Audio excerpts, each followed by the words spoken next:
Won't you stop and take a little time out with me? Just take 5.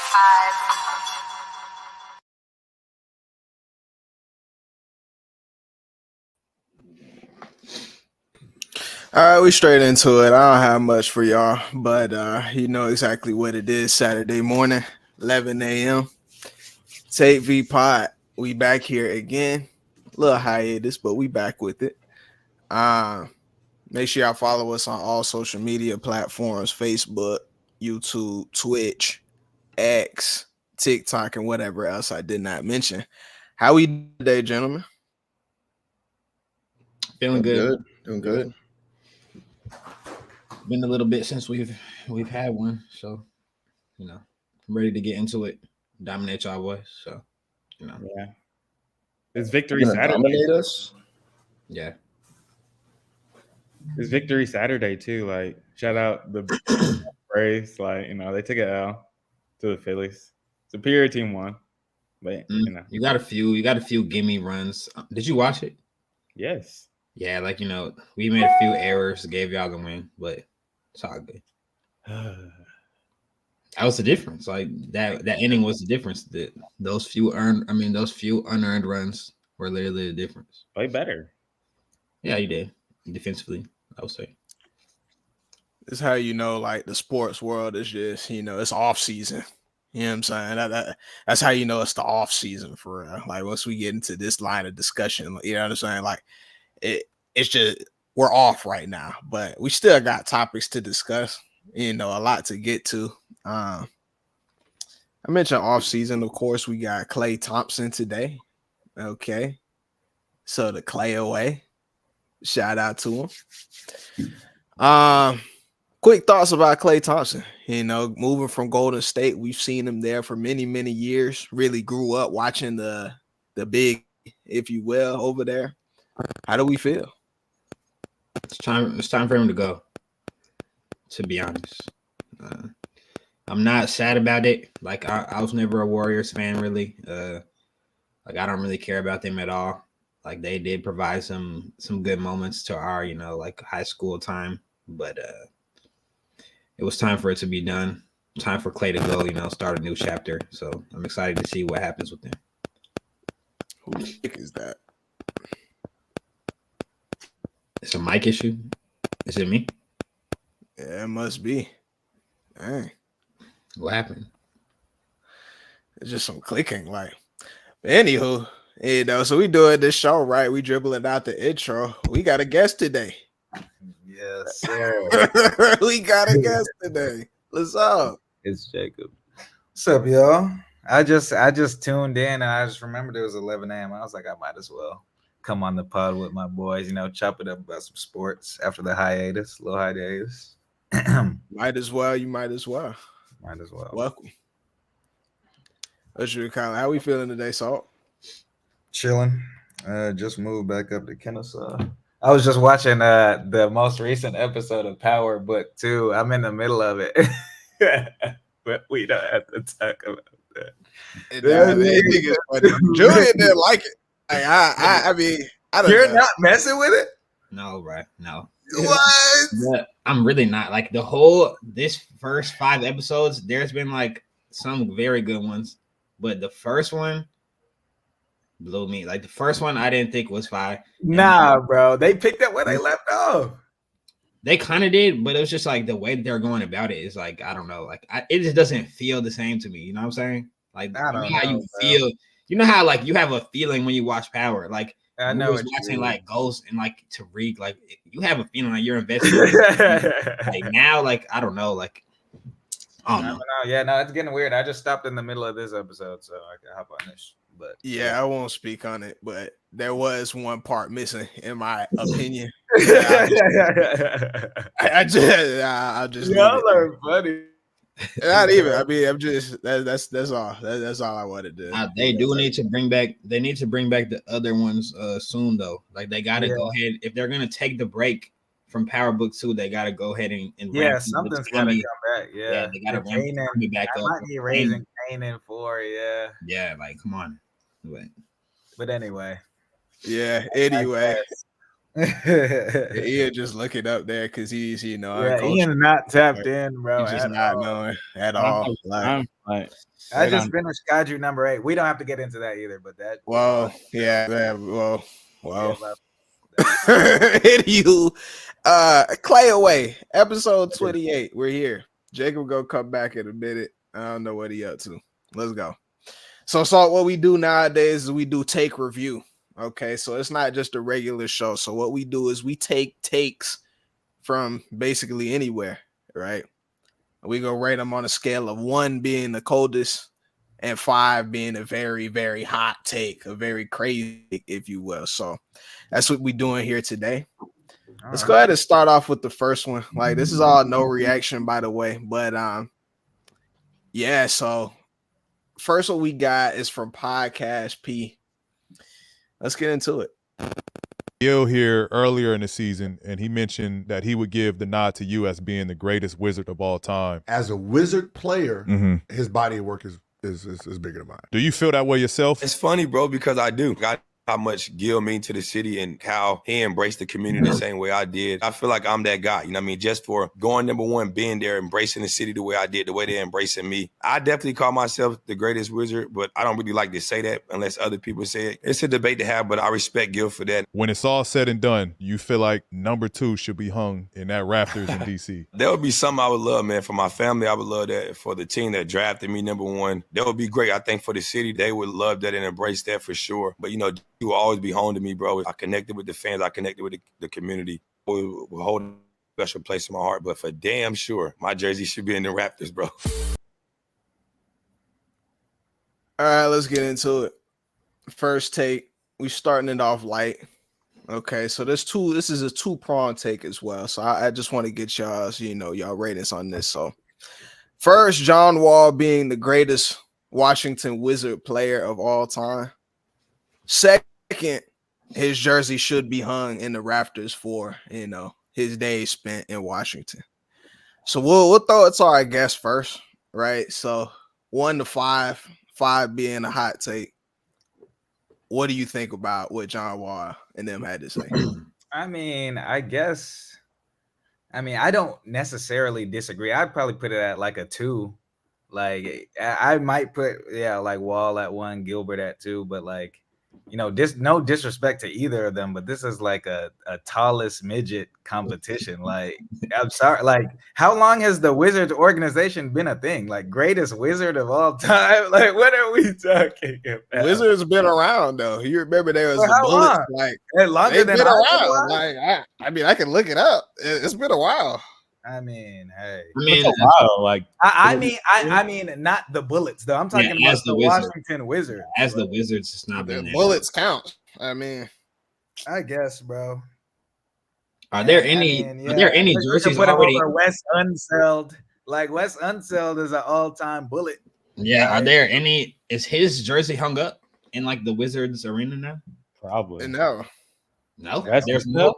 I mean, they don't have like a storied history, so like I No, don't they- know like what type of banners or like hardware they got hung up or anything. But yeah, no, I'll give John They Wall, probably like, hang like. I'll give him best wizard. Like, okay. Okay, That's are you more- hanging up his jersey though? Like, I mean, I don't know about that, bro. Like, I might have to hold off on that till they win something, like at least some division titles. Like, did they win any division titles under John Wall? that's what I was looking up next. They definitely did. I mean, yeah, division titles for sure, but like, Whose Let me division see is here. that? I don't know, but I'm pretty sure they did. Like the year they finished like Maybe- second. In the I feel East. like they won a lot of games, like 1 or 2 years. Yeah, but, they like- finished like second in the East, so they had to win a division. Like once. I But guess. nah, John Wall, he was a That's a great bunch. player, and like, he probably did have an effect on the city of DC. I didn't live in DC, so I mean, I couldn't really tell you about that. But like, he could have that. okay, we got you down for a 2. Ian, what you say? As the greatest wizard, I probably give it a 2 as well. Like y'all said, Wes Unseld. Like, isn't he like a Hall of Famer? Like, I feel like he is. Also, I feel like Who was I the don't greatest wizard if it's not him? That's why. It's probably Wes Unseld. What's Yeah, Wes Unseld's stats? I don't like. I don't know. It's hard to compare them to, but like I guess like in our era, like when we were watching, John Wall is definitely the best. I feel like so. I give it a 2. Hey, Gil gave Wes Kobe Unseld 60. wasn't fly. He wasn't. This is Nah, crazy. his career stats. We're not talking about anything crazy, but like I'm pretty sure. Did he not make the top 75 team? Like, whoa. I mean, he's a Hall of Famer at least. Yeah, he's top 75 for sure. Yeah, like Shout out Wes Wes Unseld. Unseld's on the top 75 team, and I don't know if John Wall is close to that. So Yeah, I might have to change mine to a 3. But Wait no, a you have minute, to take though. into consideration this is in the 70s. Wes Unseld, like it was a much different game. Like we're done definitely a with much the different 80s, game. the 70s, and 80s and 90s. So at this point, I'll give it to John Wall. First real hooper out of in DC. For sure. Ian, what you rating this though? Can you see me? My thing's kind of frozen. Can you hear me? We can hear you. Okay. Definitely. I'll give it a on mine, 3. though. I'll give it a 3. All right, so we got Ian with the 3. Drew, what you got? I feel like it has to be like a 3 too. I just looked it up real quick, like to see who they had retired, and like he probably like Joey said, he probably actually should be retired. Like now that I'm looking at this, like they have Earl Monroe's jersey retired. He only played for them for 5 seasons. I mean, he's top 75 too. They have Elvin Hayes retired. He's also top 75. He gave them 9 seasons. Gus Johnson gave him 9 seasons. He's retired. And Wes Unseld, he gave him 13 seasons. He's retired. Oh, yeah, and I'll interject one more time too. I'm looking at Wes Unseld. Wes Unseld won Rookie of the Year and MVP in the same season on the Wizards. And finals MVP. Yeah. And average 18 rebounds a game in his rookie season. So I might have to take. If we're gonna include those guys into this argument, then like no. Yeah, but that wasn't the Wizards though. Yeah. Like that was for the. I agree, but like Baltimore Bullets. It was for the Bullets. Neither of them would be top 2. Neither of them would be top 2 if we're considering that. But I don't know. As a Wizard, they're not top 2 if we're considering that. I mean, they're not. I'm looking at bro. None of them has a Finals MVP or MVP, and he ran Rookie of the Year, Finals MVP, and MVP in the same year. So I might have to give it to Unseld. Yeah, it counts, but you have to add context into everything, though. Like, that's true. You definitely have to add in that context. Unseld did not play against LeBron, but hey, this is true. It's very true. I mean, Elvin Hayes, didn't he play? He played like in the 80s, didn't he? Let me see. It sounds right.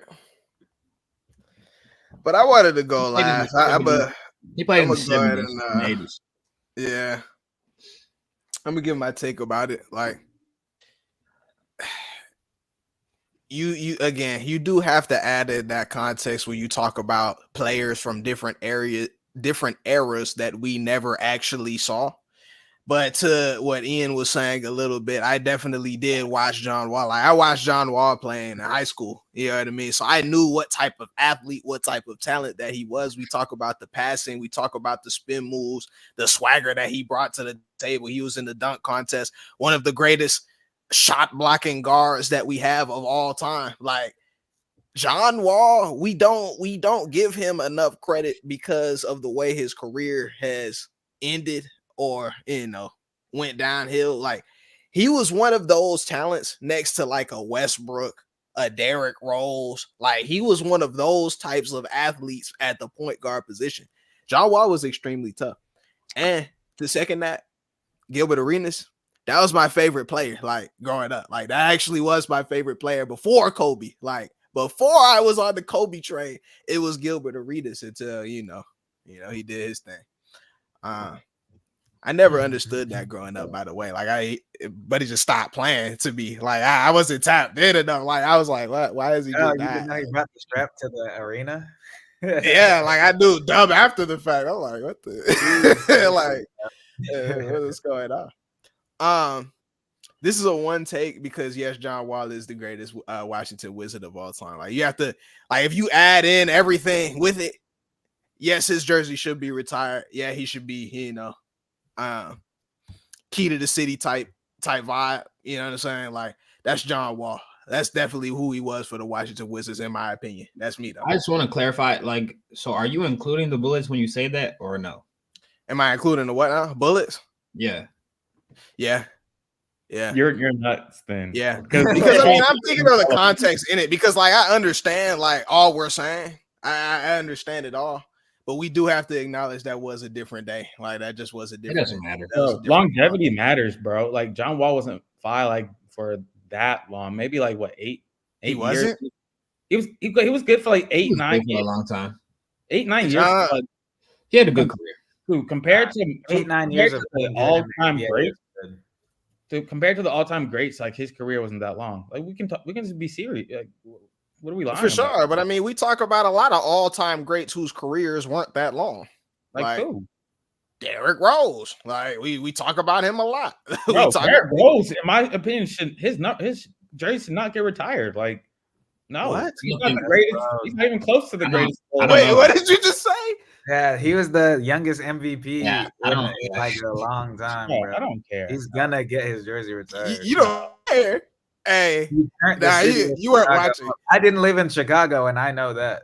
Yeah, but come on, I know the effect that he had. Yeah, but again, we talk about a lot of guys whose careers weren't 15 plus years. You know what I mean? Like, that doesn't. It factors in for sure, but I mean, this is John Wall. John Wall was tough. Like, he was extremely tough. I don't know. That's just my take. I mean, it depends on how you look at things, because like you're a guy who says like that Trey's going to get a statue, or Trey should get a statue outside the Hawks arena right now. It's just like,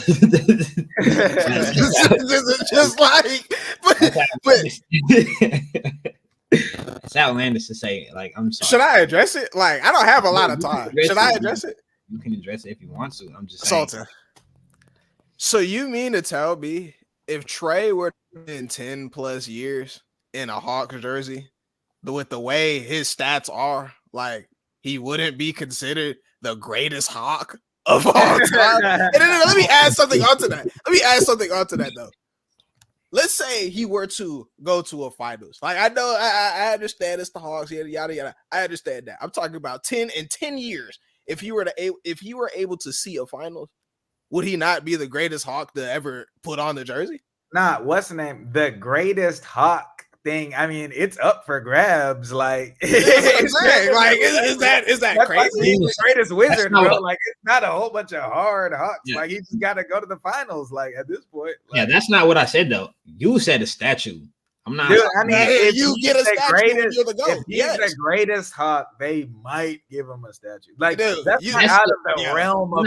That's just a sign of troubled times in Atlanta. Yeah, exactly. But it's bro, that's far fetched. Like, he's on the trading block right now. I heard. Like, he's not. I don't know if he's surviving 10 more years, twin. Like, he could get traded. Like, I don't know about a statue.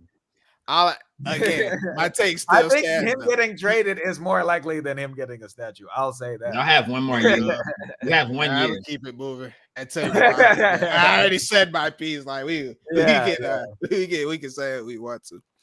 All right, so I'm ill prepared for this slide, so y'all gotta bear with me just for a second. But so we had a take coming in from TikTok, and I'm gonna find that TikTok somehow.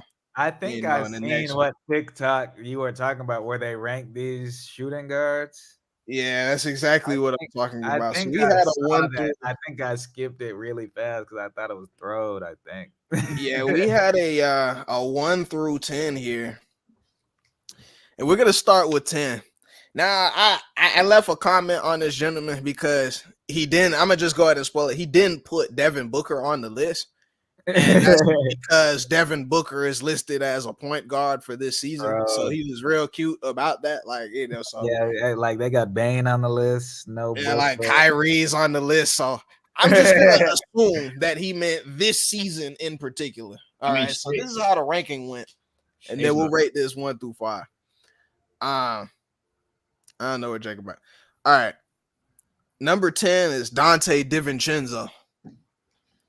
Number 9 is Klay Thompson. 8, Bradley Beal. 7, Derek White. 6, DeJounte Murray. 5, Desmond Bain. Okay.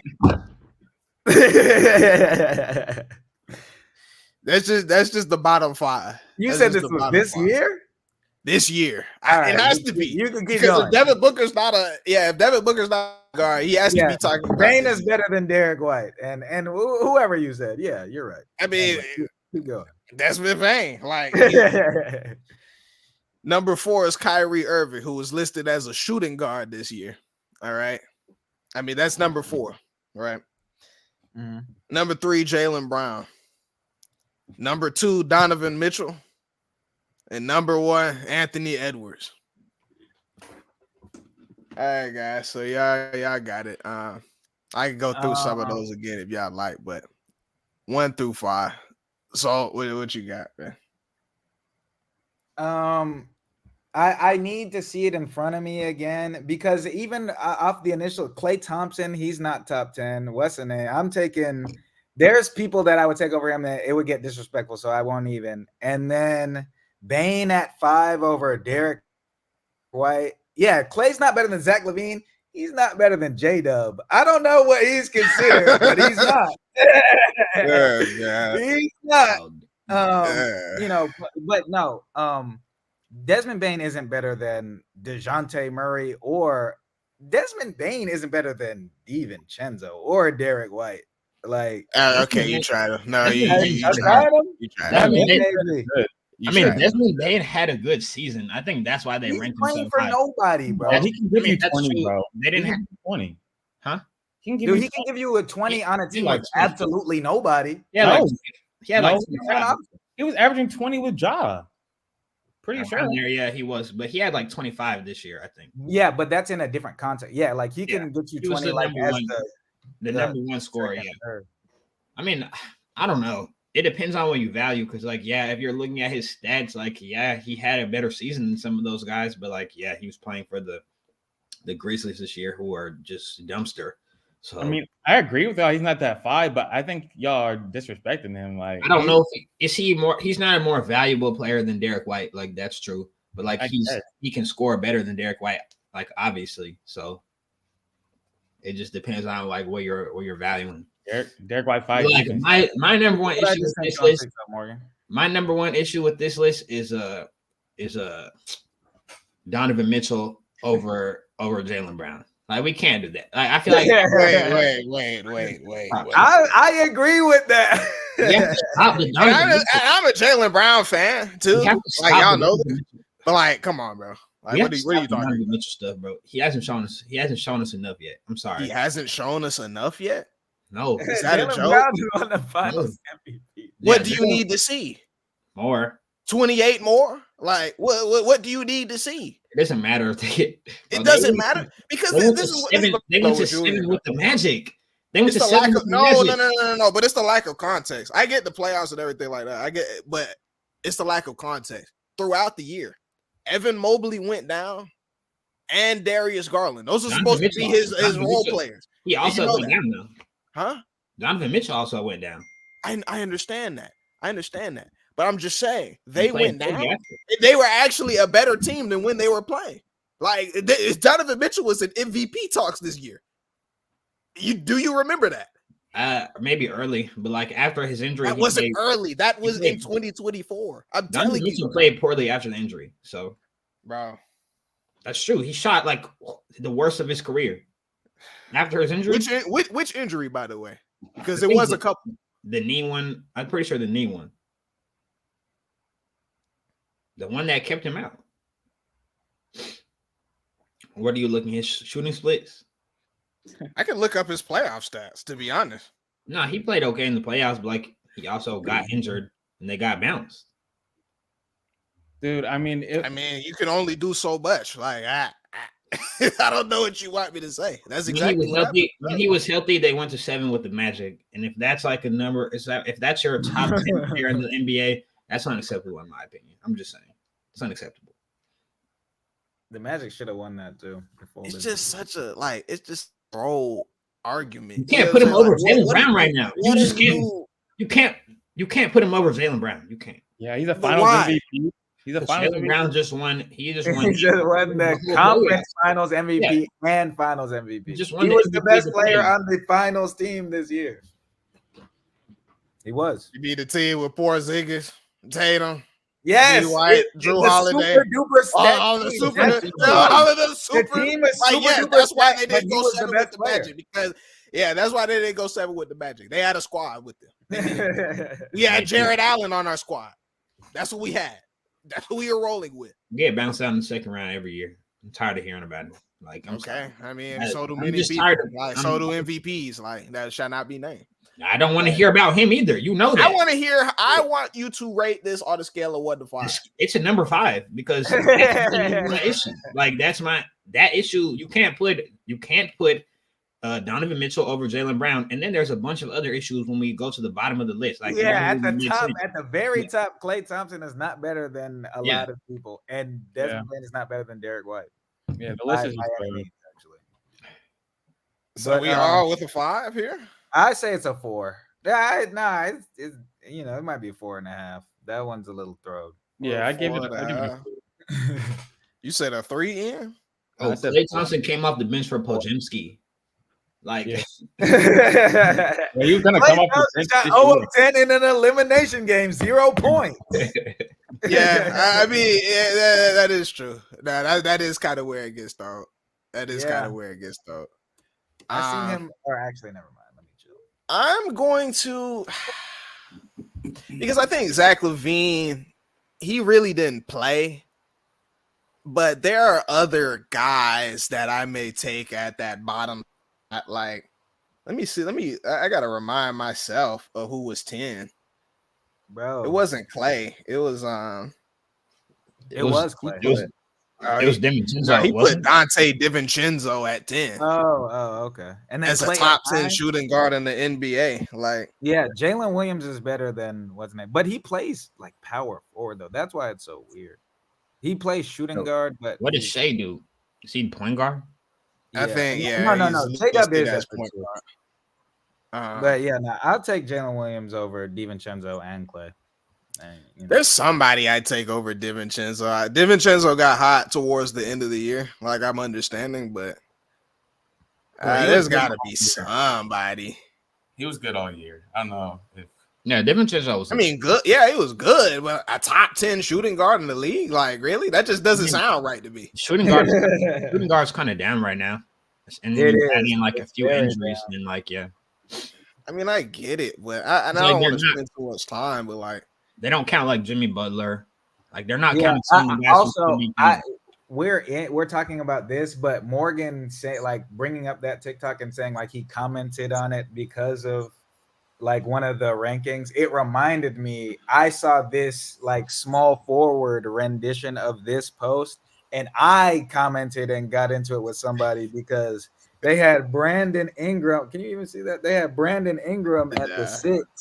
But Michael Bridges at the 7, and Brandon Ingram's better than Bridges. He's not. I want to believe that, Julian, but I don't know. Not better than I don't really know that anymore. I can't say that definitively. Wait. So here, I'm gonna share it with you. I'm gonna share it with you too, Drew. What are like today? Like right now, I can't definitively say that. Using recency, what are we basing that off? The last playoff series versus Lou Dort. Like if you put the recency of it is just sample size. If you were to ask Michael Bridges to be the number 1 scorer and then have Lou Dort guarding him, also would go out bad. I don't believe that. Wait, let me ask y'all something though, real quick. Let me ask y'all something. Michael Bridges can be a number 1 scorer on a playoff team. And I do. I mean that might be thrown. Oh my god! I don't think he would go that on BI. I don't think he would go. I don't think he would score 14 points per game. Like, no, BI he wasn't. He wasn't. No, BI didn't play well. It was putrid, Drew. He had his seatbelt on for sure. He didn't play well. I agree. And what about Maxey? Like, he's a shooting guard, honestly. Like, they have him listed as a point guard. They have him this as year. point guard. Yeah, that's why. But what about a guy like Malik Monk over Dante? Like. Malik Monk can hoop though. Malik Monk can, but I just feel like Dante DiVincenzo is more of a two-way guy than Malik Monk. Like DiVincenzo's hustle and defense, I think, takes up for the fact that Monk is better on offense. Like, and he's serviceable on offense as well. Like, it's not like I mean, for sure, he's good. I don't know about that one though. That take 5. I'm gonna give this I'm gonna go with 4. Actually, I'm gonna go with 4 on this one. Let's keep it moving. Let's get to the next one. Oh wait, and let me just say that DiVincenzo, I just looked up. He shot 40% from 3 on 9 attempts. That's good while playing defense. That's he played very well. Top 5 from 3. Yeah. It's a good thing we got New York with us today. New York, what? Let's see what we got here. This NFL team has the potential to go 0-17, and no, it's not the Panthers or the Patriots. They're top 5 in strength of schedule this year, and they might have the worst quarterback situation in the league, a horrible offense overall. Their defense is okay, but I don't see why they'd be favored in a single game this year. And to make it even worse, they just lost their best player of the last 5 years to a division rival, so they're really in shambles right now. Before I say this team, guys, hit that follow button to make sure you win your fantasy football leagues this year. The team I am talking about is the New York Giants. I think you want, or obviously I'll start it off. I was talking to somebody about this, and I pulled the schedule up and I went through it. And I was betting with, or I don't know. They don't have the line available to bet on the Giants' number of wins this year, but I'll bet it's over 5 or 6. Like, I'm not gonna say that we're gonna have some insane season. Our defense isn't okay. That whoever that is doesn't, they're whatever. Also, yeah, I mean, I don't need to get into the offense that much. Like, it is what it is. It's not as bad as people will have you believe. Like, Julian, Daniel Jones has not had a real wide receiver one. He's throwing to Darius Slayton and Darren Waller. He lost his mind after he lost his girl. So that's true. It's all documented. So, who is it? Jalen Hyatt? He's our wide receiver one. And he's not some sort of separation creator. Wan'Dale's good. Oh, Wan'Dale Robinson. He's actually good. Yeah. No, he's good. Yeah, he is. Yeah. So anyway, good. It's a good quarterback. What's the name?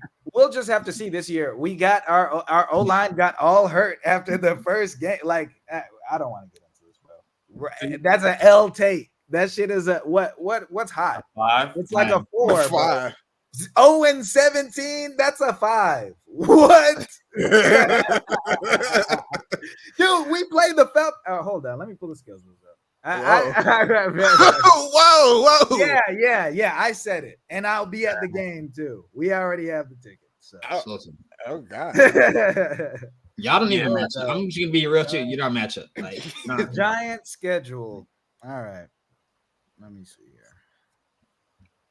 Yeah, dude, I have to go through this again on the podcast. Let's see. Preseason. All right, Commander. All right, the Vikings first. We're going to win the game, bro. No, all right, we're going to win game 1. JJ McCarthy starts for the Vikings. He's not going to. I don't think our defense is not bad. I don't think McCarthy's going to even start the first game. Start? Sam Darnold. Oh, okay. You can't stop the Sam Darnold. All right. You can't stop the Sam Darnold, and you have Daniel Jones. I'm sorry, you can't. You can't. Week 1, I think we'll win. Week 2, I think we're going to win.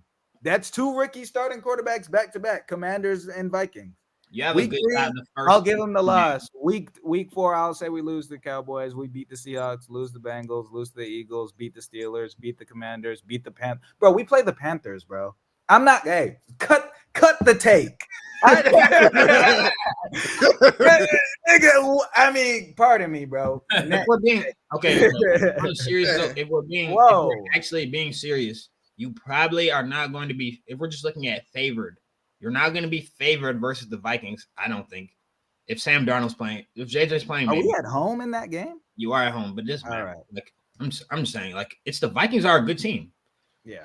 The Vikings have the best receiver. They have Aaron Jones. They have a 5 offensive line. Sam Darnold. They have a top 5 coach, a top 5 offensive play calling coach. They have Sam Darnold at quarterback, and we had Daniel okay. Jones, and they had all that shit, and y'all's new starting quarterback, and we handled that first round of the playoffs with Daniel Jones, and they were so good. That was 2 years ago. And you had Saquon.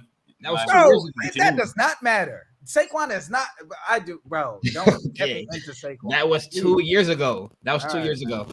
And It's he the won the same game. quarterback. He won It's the the game. same quarterback situation. We still didn't have a wide receiver game one. because they fumbled the ball. I mean, not because they fumbled, but they false started on third and inches. They false started. Bro, I knew we were going to win the game. You know how much money I made? You were going to lose the game. If they converted the third and inches, you were going to lose. on, Like, that actually was going to happen. You were going to lose. It's whatever. We're just gonna have to see. And I was enjoying this when I was talking to whoever about it. Jason, they were saying the same thing. Like, oh, the Giants 0-17. My dad was saying that too. 0-17. I love this type of talk. Okay. 0-17 it's actually my favorite time of year, bro. 0-17. Yeah. 0-17 is doing a lot. Coming around. 0-17 is doing a lot, but the only teams that I think that you have a chance at beating is the Commanders. Honestly, you have a chance at beating the Commanders. You play them twice, so which is good. You can beat the Panthers, even though you're away, and the Panthers will be better this year, I expect. Dude, we can beat the Bucks. We could beat the Saints. We could beat y'all. I don't think you're gonna beat us. I'll be surprised. Yeah. Are y'all going, bro? Come to the game, bro. You can beat the Saints. Yeah, it's in Atlanta. It's in Atlanta. I think. Yeah. Drew, rate the take.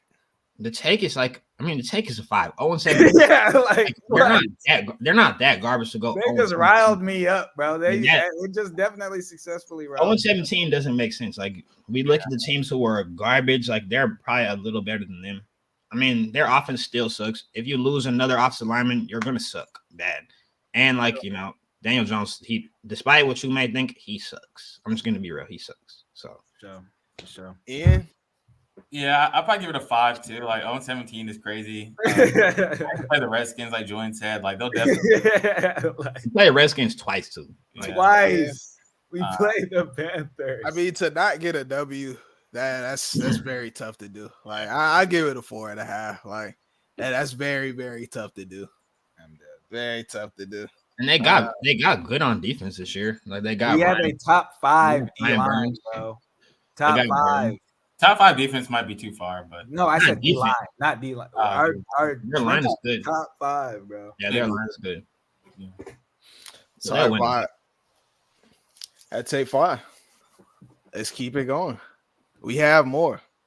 So I'm gonna blow this one up a little bit for us here, so we can see. Episode 28, Klay Away. Make sure y'all follow us everywhere. We definitely got to talk about this Klay Thompson situation. We got a few things here. I was looking at this morning. It's a little bit funny how folks like switch, like what they be saying, but whatever. So he said, the Warriors paid Klay a combined $67 million for 2 years. He was injured, and then paid him $43 million this past year during the worst season of his career. If he's not willing to take a pay cut to finish his career with Steph and Draymond, he's selfish. All right, that's what he said. Then Buddy Hield, got traded over to the Warriors. We already know, Klay going to the Mavericks. Touched on that a little bit, but we got Buddy Hield coming over, 4th option Buddy. 15.5 points per game. Not much else, but he is that shooter that we know him to be. And then he said the Warriors have found their Klay Thompson replacement. Okay. So there's a lot here, but I'm a boil the take down to this. I'm going to boil it down to this. So do we believe that Buddy Hield can fill the shoes of Klay Thompson at this point of his career? Of last year's Klay Thompson? Yeah, I'll start it off. I am confident that Buddy Hield could shoot better than 0 of 10 in an elimination game. I do think that. So, it's just not that it's not that simple though. Like it really is not that simple. What do you mean it's not that simple? I mean, we talk about Buddy, he couldn't get off the bench for the Sixers. Like, and we saw how they went. Like, so it's just like he's not the defensive player that Klay Thompson is. Like he's not, the scorer. I believe he can shoot. We know this, but I don't know if he's that same scorer, like elevate over you give you a little elder in the post sometimes. Like, he's not that. We talk about championship pedigree. Like, dude, if we're talking about right now, they're pretty much the same player. If we're talking about like Klay Thompson that was winning championships, yeah, Buddy's never gonna be that. But like, if you're asking Buddy to go score you 15 points per game, shoot 40% from three, he can do that. Like, not even 15 points, just score. Score one time in the elimination game. I don't feel like Klay was really adding that much defensively. Like, so this is how I debunk it. When have we ever relied on Buddy Hield when the lights were brightest? That's fair. Do you remember? What do you mean that's not his fault?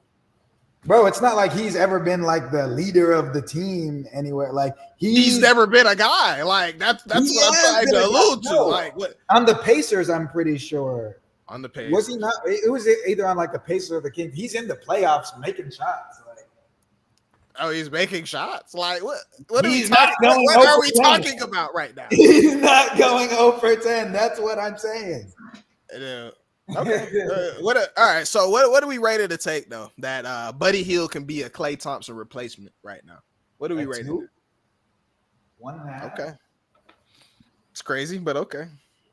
Okay. Yeah, I give it a 2. I mean, honestly, I don't think like the upside's not going to be there with Buddy. Obviously, like Klay could, he could really go off at any point, or he used to be able to. And honestly, I don't think you could get that from Buddy. But if you're asking Buddy to go give you like 16 points, he can do that. I don't know why you're making that face. Sorry, Drew. 16 points is crazy. Whatever. I don't know, bro. Y'all are trying him, in my opinion. In a down year for Klay, he's still better than Buddy. Like, just being honest. Like, he is. This was Klay's worst year. He's still better than Buddy Hield. Barely though. No. Klay Thompson in his worst year, he's right. Much better. Klay Thompson was like top 5 in threes this year. If I'm not tripping, like I may be wrong on that, but I'm pretty positive. Klay Thompson in a down year was top 5 in threes, maybe even top 3. Buddy Hield, like Morgan said, he couldn't play for the Sixers in the playoffs. Like he was standing there in the warm-up suit on the bench while Joel and them were crying on the court. You don't remember that? True. He played 2 games and went off. Both games it's just they have different. Why did they playing differently? Like y'all are playing through Joel, like, or the Sixers are. I feel like if you're playing through Joel, you would want a guy to space the floor and hit shots. Why did when he played. I don't know why we didn't play him more. Don't have because he can't guard anything. Yeah, that was it. He just be out there.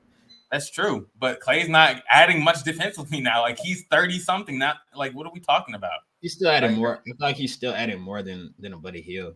Maybe some size. Obviously, he's not unplayable. Like he's not unplayable. Like Buddy Hield obviously was unplayable in the playoffs. Like 2 games. Like, dude, Klay Thompson was unplayable. Like he was unplayable at a certain point, bro. He scored 0 points in an elimination game. Oh my God, that's unplayable. He might as well have not played. He was a net negative. But Julian, this is what I don't get though. Like Klay Thompson in this down year, like, and believe me, it was down. Like I'm not saying he played well. I'm not saying that at all.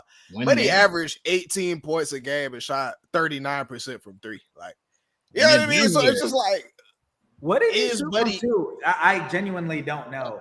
But what did he shoot from 2? And how many shot attempts per game did he take? I mean, he took a good amount of shots. He was like, I was talking about in 3-point field goals made. Like he was top 3, I think, in field goals made from 3. I don't know. 52. Actually, no. Excuse me. 50% from 2. 5.7 shots from 2 a game. Like I don't. Yeah, I'm not gonna lie, y'all are chatting. Like, Klay Thompson is better than Buddy Hield. Like, he just has a better upside. That's all. No, he's a better player. Like, he has a better baseline. Like Klay Thompson is a better player than Buddy Hield ever. I feel like in 2024, Buddy Hield might be the safer option than Klay. The way that I watch Klay play, I'm sorry to say. So you think Klay Thompson? You think he's regressing? Like, I feel like that's what the conversation is about. I don't think Klay Thompson is necessarily regressing. I think he had his worst year last year. Whoa, he's definitely regressing. I don't think it. I understand he has regressed. I understand he's regressed from his peak, obviously. But I'm saying that had included a lot of injuries. And I think those injuries took a toll on him, though. I'm saying I don't think the trend continues to go downward. That's what regressing means. Like it continues to go down. I don't think he's healthier the older he gets. How does that work? What do you mean? You're saying your body heals up over time. Like it's not like he's 50. Like his body's gonna heal up. Come on, bro. You're talking about his only. And like, it's also a mental thing. Like he'll get confidence back. Like you never play your best in the season after you get hurt. I don't know about the confidence too. The number one comment I see on every sports page is how he went over 10. He sees it. Hey, he can't not see it. So out of all people, I don't think Klay Thompson cares what people are saying. I feel like he does, though. I feel like he does, Slick. Like he seems like a little like he be taking that shit to heart. Have you seen the interviews? Yeah, like I'm saying, bro. Yeah, but like a dog. Klay Thompson's a dog, though, and like I feel like he's shown us that over the course of his career. Like an actual dog, like when they see people talking crap about them, is going to rise to the occasion. I don't think Klay Thompson is going to cower. I don't think Klay Thompson is going to cower at the 12-year-olds in the ESPN comments saying he shot 0 for 10 every single post. Like number one, that shit's weird to me anyway. After we've seen Klay be like one of the most clutch players, like of the generation, like he's been one of the clutchest playoff guys in our whole generation. And now, you know, every post, literally everyone, Klay shot 0 of 10, Klay's 0 of 10. Like, I don't understand that. But, you know. Got another guest that is not Jacob. Joey. Hey. What's up? What's good, Joey? Man? Joey was spinning, though, right there. Had to take a quick ride home, but we're here. We're definitely here. Caught the tail end. We got some more basketball to talk about. So you right on time. Right on time. I'm like frozen. Joey, the take. Oh, we can hear you. And we can see you too. It's just a little laggy. But yeah, Joey. So the take though is, can Buddy Hield be a replacement for Klay Thompson on the Warriors? That's what we're talking about and debating over. I'll give my spiel real fast. I'll give my spiel about it real fast. So I think we're misinterpreting what I mean though. When we talk about a replacement, let's just say he does exactly what Klay Thompson did this year. What's the Warrior ceiling going to be? It depends what Kuminga. They're still going to be terrible. It's nothing. Nowhere. They're not going anywhere. It's not a trick question. They're not going very far. They're still going to be terrible. Like that's just straight up. Like they're going to be bad. You're asking Steph to carry a team. Buddy Hield is his second scoring option, or Kuminga is his second scoring option. Is that a joke? In the West, the Warriors just might have been the biggest. Warriors might have been the biggest losers this offseason so far. That's me. That's what I'm thinking. It's gone downhill, Joey. You remember what I told you when they picked up Chris Paul? Y'all remember that too? y'all remember it all. It's just going downhill at this point. I don't think Chris Paul's the reason that they weren't good though. Like, did he help? I mean, nothing really helped. I feel like they couldn't have anything help them last year. Like they were not good. I know Morgan's Chris Paul hater number one, and he's gonna wear that hat proudly. But when they traded for Chris Paul last year, I was just like, there's why? Like, how does that fit make sense? But they obviously thought Chris Paul would be an addition to the team. He did nothing for them. Nothing. I think they thought it was an addition just to make like their younger players, like a Kuminga, like a Moses Moody, like a Podziemski, like all these young guys look really good, but it kind of blew up in their face a little bit. I mean, Kuminga looked really good last year, but as for everybody else, like he did not bring that sort of, contagious value to everybody. And I'm sure he did bring a good presence in that locker room. You know what I mean? Just somebody that's knowledgeable, can help the young guys, whatever. That's what Chris Paul does. That's what he's known for, especially at this point of his career. But like, the point is, the Warriors are clipped if he's just going to be Klay Thompson in his worst year. You know what I mean? Which I think that's where his ceiling is about. Like that's kind of what I think of Buddy Hield. And that's no disrespect, but I don't think he's that type. He can't be the second or the third scoring option on a self-respecting team. So Okay, I Morgan. think that he has to be better than what Klay Thompson was, and I don't think he's going to be able to do that. So, But Morgan, can he be a replacement? No, this is a you hot just- take. You just said Klay Thompson was on a decline, right? I mean, yeah, like we said, he is definitely getting older for sure. So why wouldn't Buddy be a perfect fit? Is he going to be better than Klay Thompson on the decline? That's where we disagree. What do you mean? We just saw Klay Thompson. He keeps getting worse and worse. You think he's going to get better from last year? We just saw Klay Thompson go 0 of 10 in an elimination game. We saw Buddy Hield sit down in an elimination game. He did not. We didn't see him. He went off in the elimination game. I know you don't remember that. Whatever games it was, he was not playing in the playoffs like that, and you know that. He probably lost about 3-4 games. He lost 2 games. 2 games actually. Because y'all went out in the first round, 2 games. What are we talking about? What did Klay do though? See, this is why I'm getting confused. He did more than Buddy. No, he did not. He did not. He scored 0 points. He scored 0 points. That happened. This is what I'm getting confused about. Klay Thompson's not getting any better than last year. I'm sorry. He might get a Buddy Hield's getting better. Dude, but that's not the point. He can be what Klay Thompson was last year. I don't think and there'll be Ash. That's not the point, though. You just said, can he be the set? Can he replace him? Can he replace him? Buddy Hield's not going to slide into Klay Thompson's role and be as good as Klay Thompson was. Like we said, a bad Klay Thompson is being drastically overstated by y'all. You're overstating how bad he was. He wasn't Klay Thompson. He's much better than Buddy Hield. I never said. Let's get into this though. No, we have to have a baseline for this. A replacement means that it's something better, something that works better for you. That's what a replacement is. Yes, you don't replace a working computer, Ian. You don't. Why would you replace it? Because of other things like money, this is the other factors come into things what age, what are we talking about? In my eyes, a replacement means you're replacing it so that it will function smoother, better, what have you. That's a replacement to me. Bro, he's a couple 4 years younger, probably a lot cheaper. He can do essentially the exact same thing that Klay did last year. He can. I'm telling you, he can. The numbers support it. And do they? He averaged. They don't. First and foremost, they don't support that. What did Klay average? 17. Yeah, he averaged almost 18 points a game. 39% from 3. Buddy, Klay. Oh yeah, I understand that. Yeah, that was Klay. And Buddy averaged 16 over his career. So I'm confused. What did Buddy average last year? I'm not sure.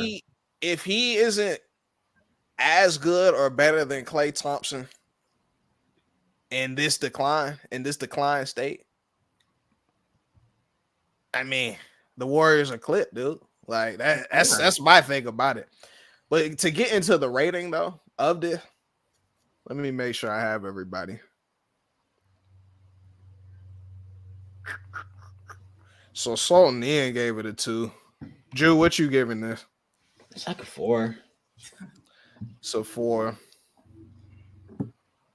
I'm gonna give it a 4 as well. I don't think Buddy Hield can replace Klay Thompson even now. To be honest, it's just me. A lot of other things factor into that, just besides the baseline numbers and stats and what we see with our eyes. Will he fit in the system? You know what I mean? I don't know. Don't know. Anything left on this Buddy Hield before we have to move on? I feel like I would have given it a 4 just because the Warriors are going to be clipped anyway.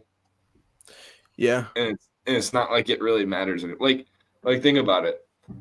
You turned out. I mean, maybe I'm just biased Bulls fan speaking here, but Andrew Wiggins and Chris Paul have provided you no value up to that point.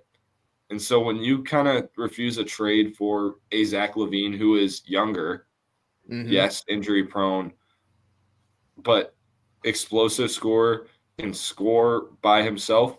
He is a great catch and shoot player. Like, he is such a dynamic offensive player, and he could have given that team so much more value for guys that at this point aren't going to give you much value. Like, I'm sorry. Like, that's. And Joey, to me, that's a replacement. That's a replacement. You know what I mean? That's not just a swap out or anything. That's a replacement. Who was the trade for? Wiggins and Chris Paul for Zach LaVine. Like, well, What else? That's it? Dude, Zach LaVine's probably. contract is just so insane. Yeah. That's why he's unmovable. Like, nobody. What is his contract? Like, for what This you would is have all to pay fine. him, it would just be. But- insane. But you also have to ask, you know, you can trade for younger parts and that sort of thing, but how much does Steph have in his tank? Like, Steph is not getting younger. Chris Paul and Wiggins. You got to take that. I don't understand why they wouldn't. You may have to take that. I just don't know how healthy Zach LaVine is going to be. Like, I don't really know what they there. Yeah, Well, Andrew Wiggins played a major part in that finals run too. You know, what I'm He's saying? also been AWOL since then. So He was the second best player on that He team. was like he was damn near the finals MVP, but you know, and he's been AWOL since then, and that was he was. Stop it. that was 3 He years. was. You know, I'm not. I can't even. That tape fire, bro. That tape fire. That was one of the more ridiculous things you said, but whatever. I mean, It's fine. All right. So we got to talk about this Bronny James situation. My team is a laughing stock, as you know. Got a few things about that. I couldn't find this TikTok, but basically, Buddy was talking about how, you know, we've got to hold the NBA, the Lakers. We have to hold Jeannie Buss. Everybody has to be held accountable for this nonsense. But before that, I'm gonna go ahead and play this. I think this is the right video. So it's Leaving LA. He has a family there right now. His kid goes to school there right now. His son's gonna play with him in a couple of years. You think LeBron James Jr. is going to leave college after this year? Yeah, I do think he will. The team that LeBron is on says they will draft him. Yes, I do think he will leave. But if the season ended right now and a team drafted Bronny, that would be crazy. We spent the draft pick on Bronny. That would be crazy. What's all right. Let's go ahead and start it up. Let's just get some initial reactions to Bronny being drafted here. Would you like to start? Okay. Yeah, I'll start off. Let me just come out and start by saying shout out to my ex middle school teammate Quincy, who signed with the Lakers. He didn't get drafted despite being far better than Bronny in college. Shout out to that boy Quincy. He's at Laker training camp right now. He's on the summer league roster.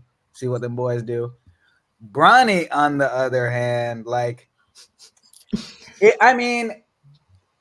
we knew it was gonna happen, or you know, we were staring down the barrel of that for many months. Like, LeBron has that sort of pull. Honestly, he's getting coaches fired. He's making personnel decisions.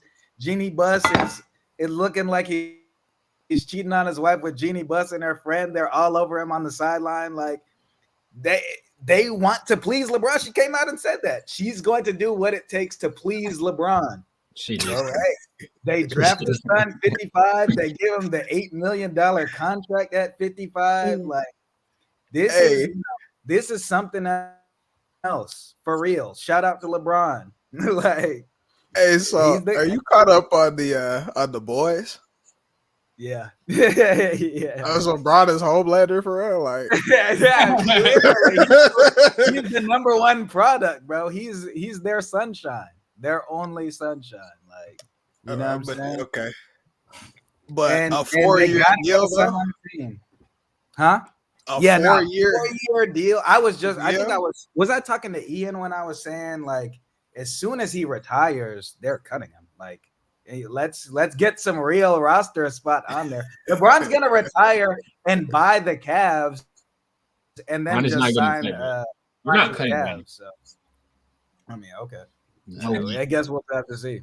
I mean, at this point, though, so like, be for real, like, because this is another thing. I don't even know if Bronny's actually gonna play. Like, he's gonna be on that G League team, but like, if he were to play, that's gonna put people in the seats.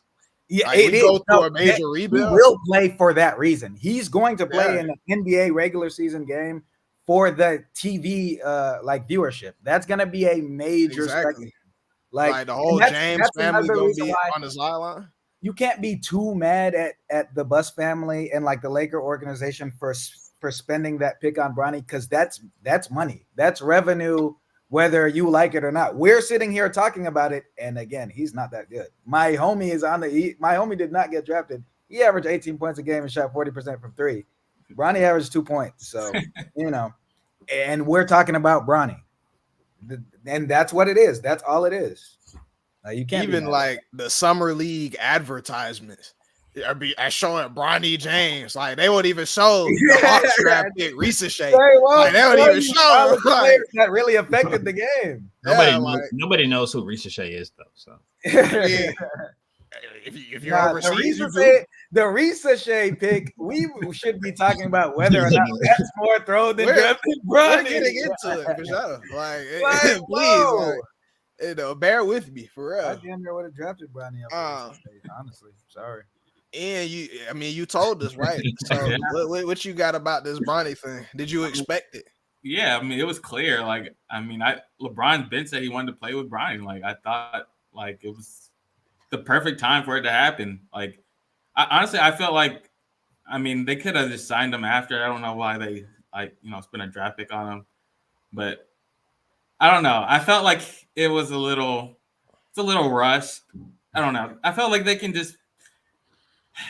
use him maybe in a year or two, but he definitely won't be useful for them his rookie year. Like, we're never using that dude. He'll be in the G League, but maybe he can get better. Maybe be a good piece off the bench in a year or two. But I don't know. I felt like he could have been drafted maybe next year, or sometime when he was ready.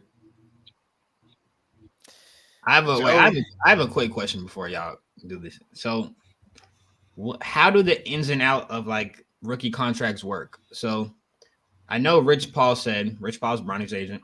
He said we're not signing a two-way contract, and he didn't. So, can Bronny now still go play in the G League while not on a two-way? That's what this roster. Like, I don't. How does that work? Because he's not on a two-way.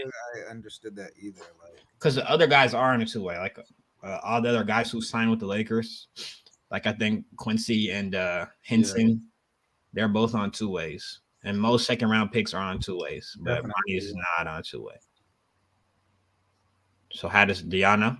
Yeah, no, I was thinking about that as well. Like they said, he's not signing to any team where it's like he's not getting the NBA spot, and and then they come out and like he's gonna be mostly in the G League this year. Like I'm not really sure. He must have like walked that back a little bit. He had to have. He didn't sign the two-way though. All right, let me read this out to y'all so y'all understand. So just a few things.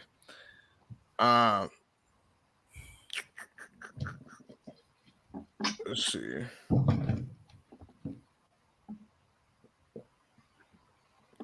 Yeah, so to make a long story short, Bronny James plans to sign a multi-year guaranteed rookie contract with the Lakers, right?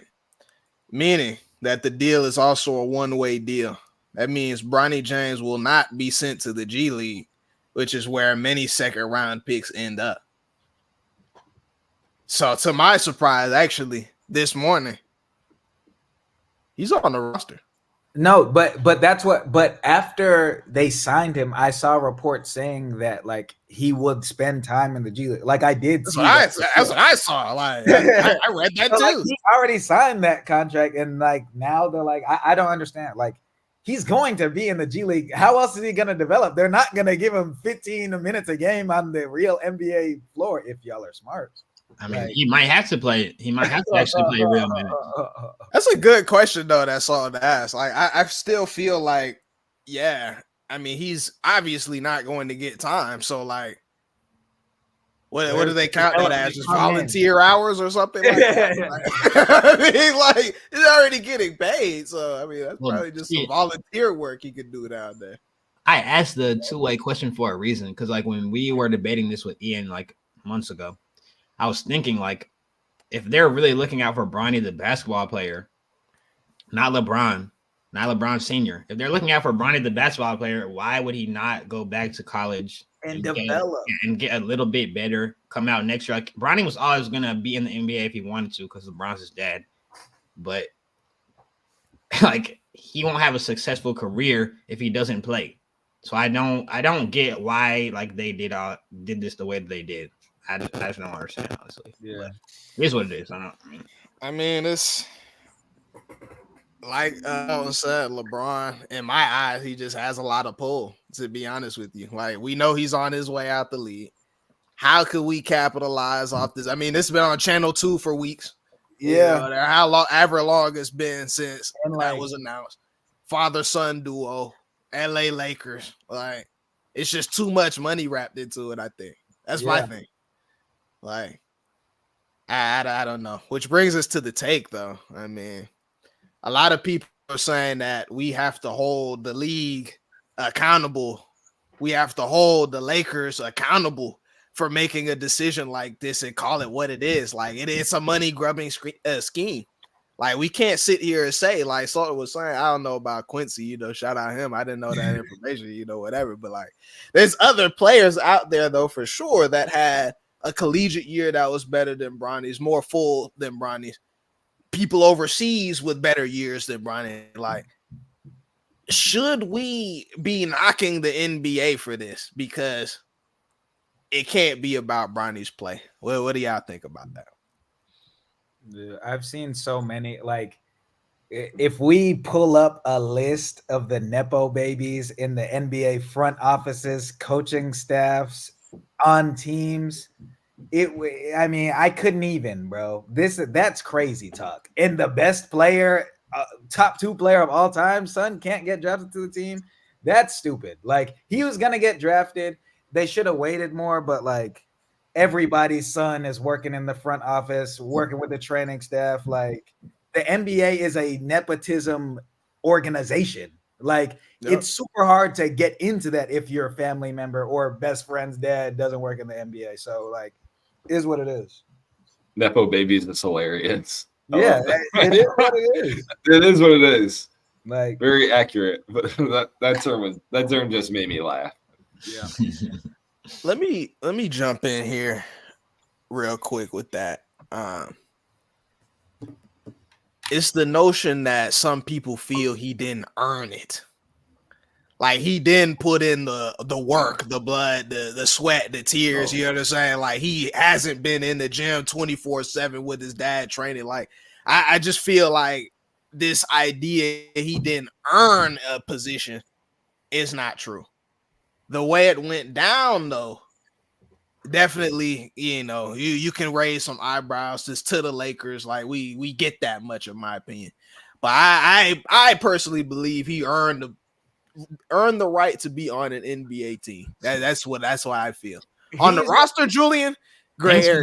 I'm just saying, D-League though. Yeah, we don't earn things. We don't earn things with our effort. Like people say that, and like it sounds good to say like effort earns things. That's not true. Like, results matter at the end of the day.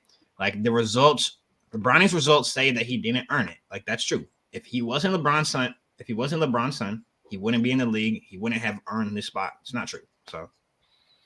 But in that same breath, though, he did work out for all of these teams. You know what I mean? He did go to the combine.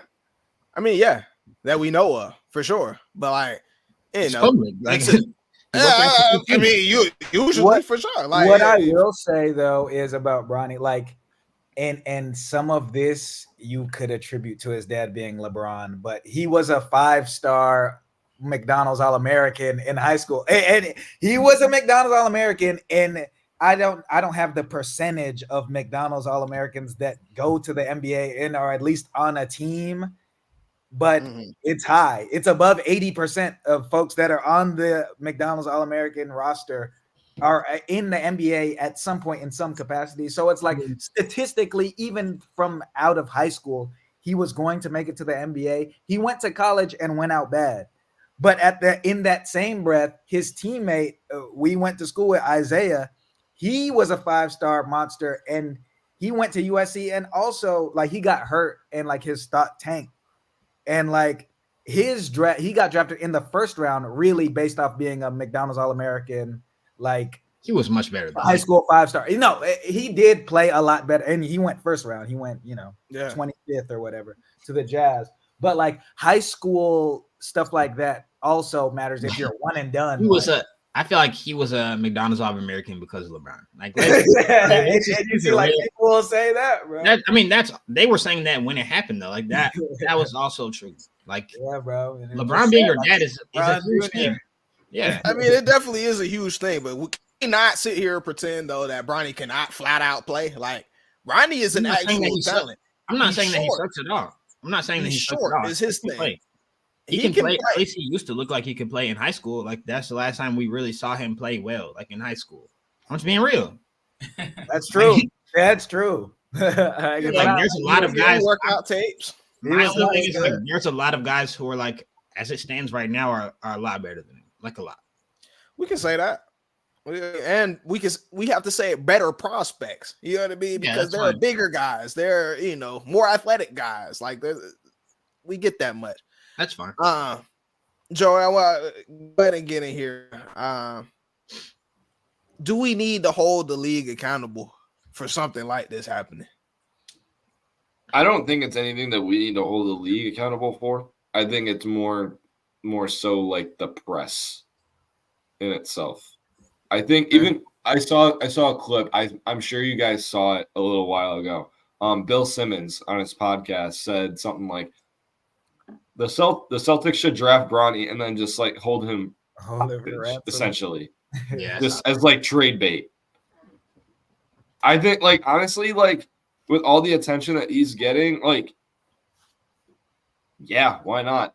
And LeBron outright saying, "I'm gonna play where my son goes." Like, he was a free agent. He didn't have to come back. He opted out. Yeah. He could have left to go somewhere else. Yeah. But honestly, I don't think it's something that the league needs to be held accountable. I think it's more so LeBron and his sort of media attention that he grabs. Mm-hmm. I think that at that point, that's what needs to be held accountable. And that's where the whole nepotism thing comes in for me. Bron couldn't miss a legacy moment, honestly. Like, we know how Bron is, like the ego and all that. Like, he couldn't miss the legacy moment of playing with Bron. Ego.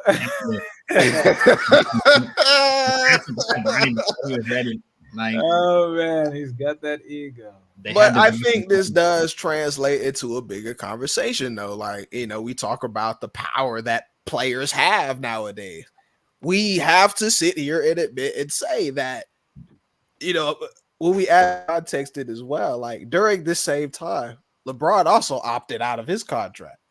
You know what I mean? So he was just kind of, dangling around, just waiting to see how the draft goes and all this, that, and the other. Like, if Bronny didn't get drafted by the Lakers, if somebody did take Bronny hostage, like, LeBron and Rich Paul, they definitely heard that ransom talk because day 2, Rich Paul is on the phones like, if you draft Bronny, we are going to play in Australia. Do not draft him. Like, and that is tampering. And that there is it's how to be. Like, he made it so like he's like, oh, these boys really might hold my son for ransom on the random team. And then what do I do? So like I don't know about that one. Like, I think if Bronny was some like higher level prospect, and I love the point that you just brought up. I think if Bronny was a higher level prospect that actually deserved to get drafted, or that was like a good enough player to get drafted,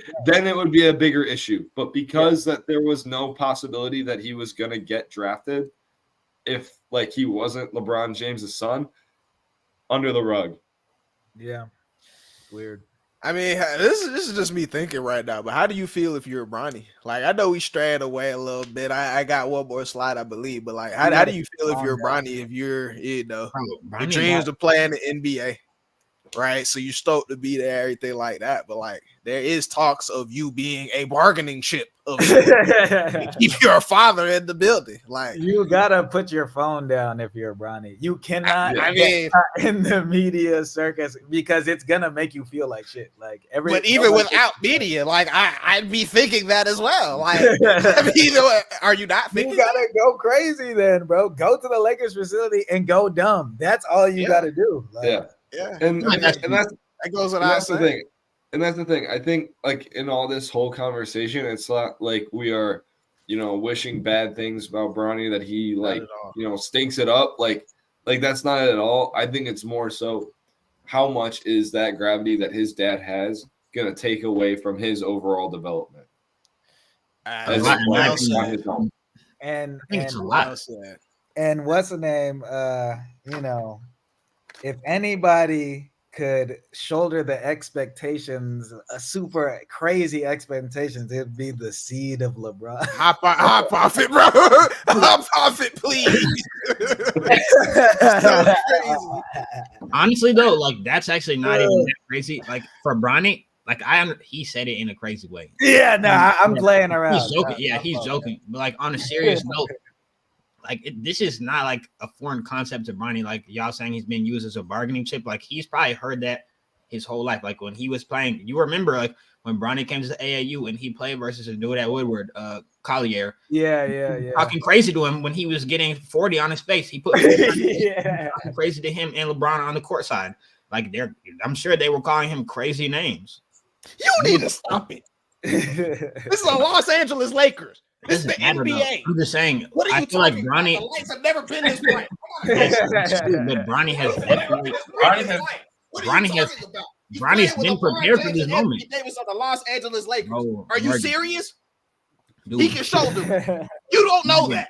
Do you not think D'Angelo Russell couldn't shoulder it? Captain number 2. He couldn't shoulder it. Averaged 20 but points. Bronny can. You don't know. Averaged 20 points to 7 assists on 40% three. So Yeah, if he couldn't shoulder it, I guess like nobody can, So, I really don't get it. That boy Westbrook couldn't shoulder it. Yeah, Westbrook couldn't shoulder it. That's that boy Westbrook hitting the side of the backboard. Fumbled badly. That doesn't bode well for Bronny. So, but actually, though, Bronny has heard this for his whole life. Like, I think he'll be okay. Yeah, we'll see about that. I'm rooting for him. Be on my team. We'll see about that. About that. All right, so let's see here. Do I have this video? Yes, I do. All right, let's go. Here are the top 10 players in 5 years from now, 2029. Alperen Sengun at number 10. He's only 21 years old. 5 years from this exact date, July the 4th, 2024, he would be just 26 years of age, entering his prime on a young Rockets team that can flourish around him. Nikola Jokic will be 34 in 5 years from now, but I still think he's going to do what he's going to do. I mean, this guy doesn't really matter how old he is, he's still going to produce. I do think he falls off just slightly, and I also think the younger guys elevate their game more, and that Jokic finds himself at 9, still really good. Jason Tatum would be 31 at this time. It really depends how many rings he's got to his name. If he's got 2 or 3, he's definitely a top 5 player in the league. If he continues with 1, I think he's outside of the top 10. I think he grabs 1 more ring, and he finds himself in the number 8 spot.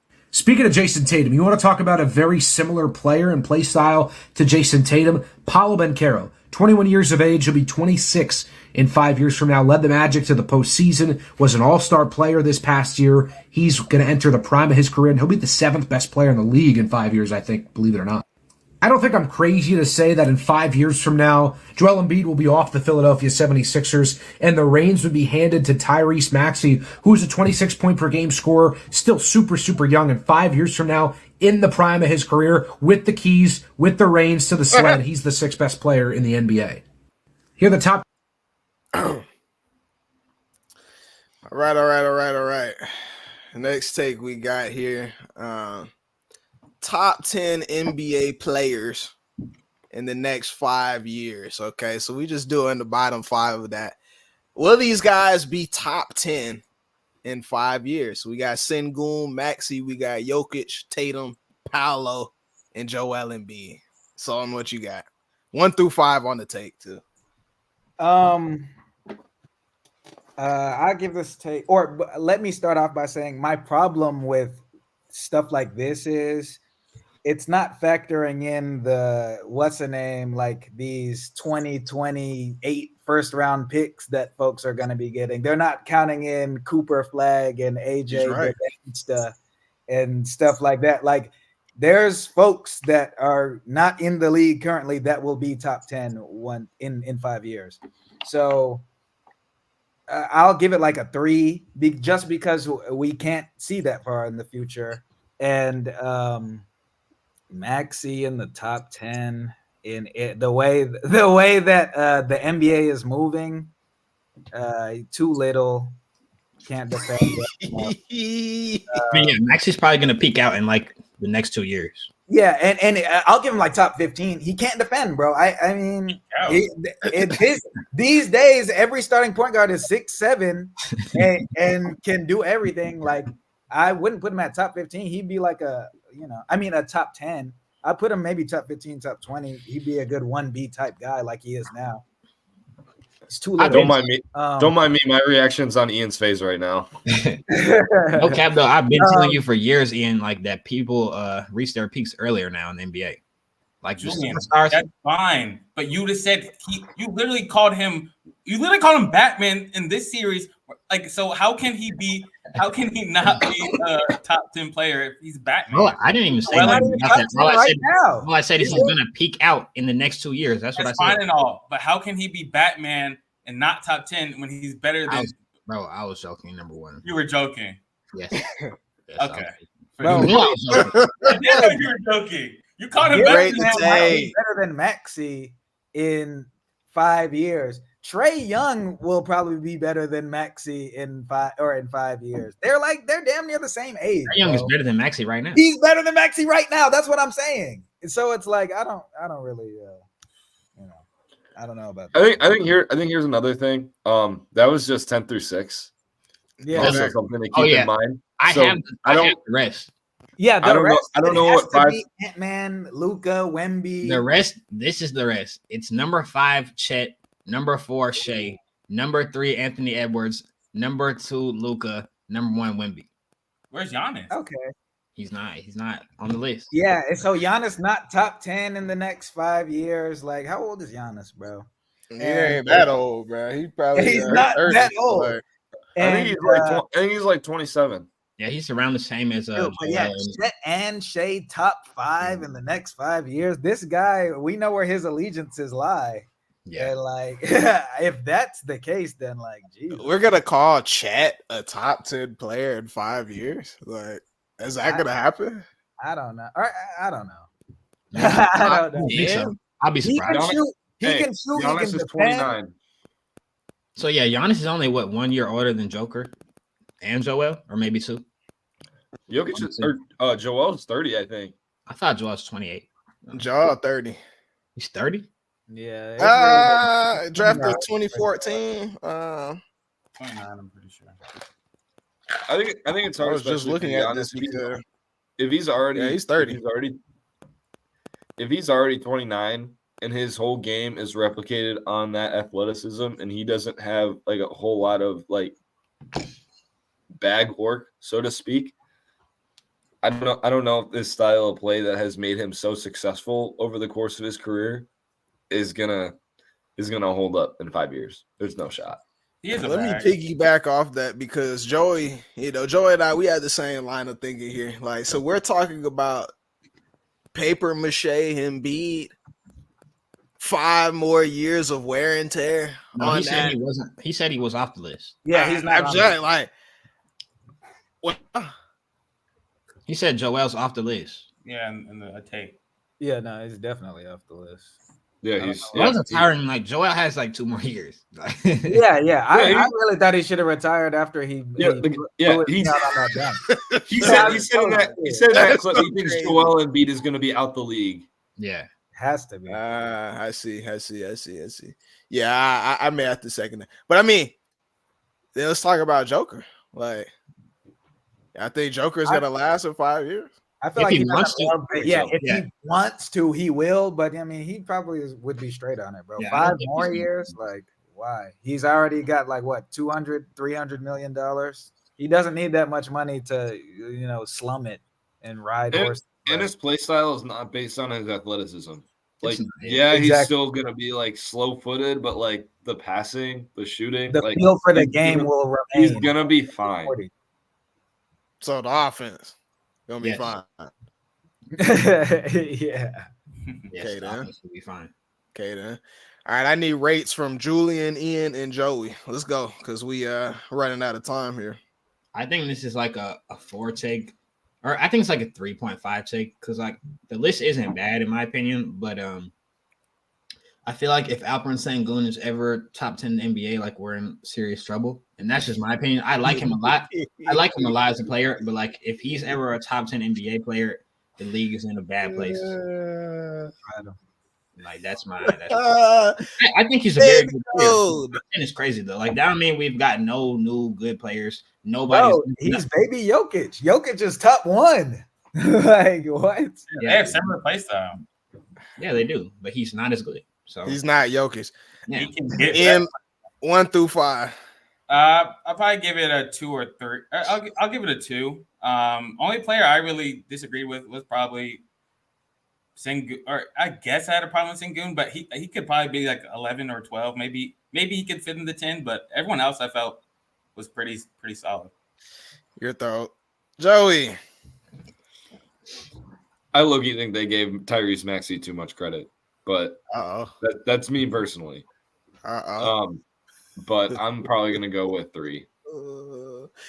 Hey, but I mean, there's a lot of guys league for sure. Like Brunson was out of 5 years. Like I'm saying, where's Bronny at in 5 years? Bronny, for real, like, here we go. I mean, there's a lot of guys we have to think about. Like, real talk though. Like Cooper Flag is nice. There's actually a lot of guys like LaMelo Ball. Like LaMelo Ball, if he's ever healthy, he's in the top 10. Ja Morant, had he not been playing with the guns, Now we're talking. He's up there with Shea. Why did you scoff at LaMelo? I mean, top 10. I don't know if we've seen enough yet to just. LaMelo's hard if he ever plays. Like if he played for a team, for sure. I mean, playing for something. But like again, we're talking about top 10. Like I don't know. Jalen Green, I don't know like how good he'll get. No. Cade Cunningham. Boys, I mean, like Cade, that's not a terrible take. Jalen Williams might be better than Maxey in 5 years. Like, all right, anywho. Why is that He's average 30. Zion. Oh, what about Zion? Yeah, what about Zion? What about Zion? I mean, let's be for real. Take 5. Ooh, not recent. Scotty Barnes. I gotta see this. I actually, this is probably out of order. I was the Hawks. I would have absolutely moved DeJounte Murray this year. I wouldn't have moved for D'Lo, but I would have tried to go get some valuable assets back. I think that Jalen Johnson is more special than DeJounte will ever be. I would say maybe give it a year or two. Jalen Johnson will be better than DeJounte Murray has ever been. All right, real quick then. What do we think about the Hawks' moves here? So we take care of business. Let go of DeJounte Murray, picked up Larry Nance and Dyson Daniels, draft pick. Then we went ahead and drafted Zachary Risachet first overall, and I got another video about that. But just let's talk about DeJounte at least first. So let's go through that. So what do we think about that move? Do y'all think it was necessary because of the Hawks' woes? But what do y'all think about that? I mean, I told you when you got him, like I never thought the fit was there with DeJounte and Trey next to each other. I mean, and yeah, it didn't work out. I don't know about the trade that y'all actually did. Like, it surprised me when I looked on Twitter after and I saw like Hawks fans, like they were like victory lapping. Like they got Dyson Daniels and Larry Nance Jr. And I was like, I was just shocked. Like, it's not like those players suck. They're not terrible players. Like, they would be pretty good role players, but like those guys are not moving the needle at all for the Hawks. And I don't think that's something that's going to make Trey super happy, like getting those guys back. So I didn't really understand that. I want to tell you something. Yeah, go ahead. And Morgan can attest to this. When that trade first came out, you know what I texted Morgan? What?